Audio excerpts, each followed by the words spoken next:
सहाबे किराम ने मौत को हथेली पे रख के इस्लाम कबूल किया था। हजरत अमर बिन जमू को देखो,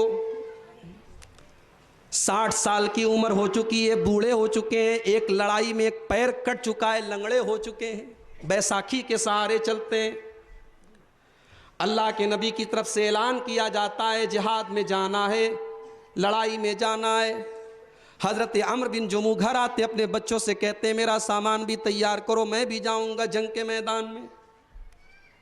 बच्चे कहते अब्बा, 4 बच्चे थे, कहा अब्बा आपने पूरी जिंदगी अल्लाह की राह में जिहाद किया, अब हमें मौका दीजिए, हम जाएंगे, आपको जरूरत नहीं है, आपका पैर भी नहीं है, लंगड़े हो चुके हैं आप, उम्र भी आपकी हो चुकी है।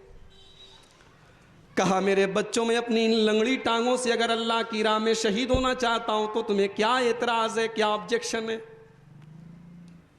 बच्चे अलग जिद कर रहे हैं, बाप अलग जिद कर रहा है, मामला अल्लाह के नबी के पास पहुंचता है। अल्लाह के रसूल हजरत अमर बिन जमू को समझाने की कोशिश करते हैं, वो नहीं मानते हैं। कहते हैं अल्लाह के नबी मैं अपनी लंगड़ी टांगों के जरिए अल्लाह की राह में शहीद होना चाहता हूं। अल्लाह के नबी देखते हैं उम्र का आखिरी पड़ाव है, जज्बा है, बच्चों से कहते रहने दो, जाने दो। हजरत अमर बिन जमू 70 साल के बूढ़े हैं लेकिन जज्बा जवानों के जैसा है। अल्लाह की राह में जाते हैं, लड़ते लड़ते शहीद हो जाते हैं। और मुहम्मद रसूलुल्लाह कहते हैं मैं अपनी आंखों से देख रहा हूं कि अमर बिन जमू की टांगें बिल्कुल सही हो चुकी हैं और वो जन्नत में जा रहे हैं। ये सहाबा थे मेरे भाई।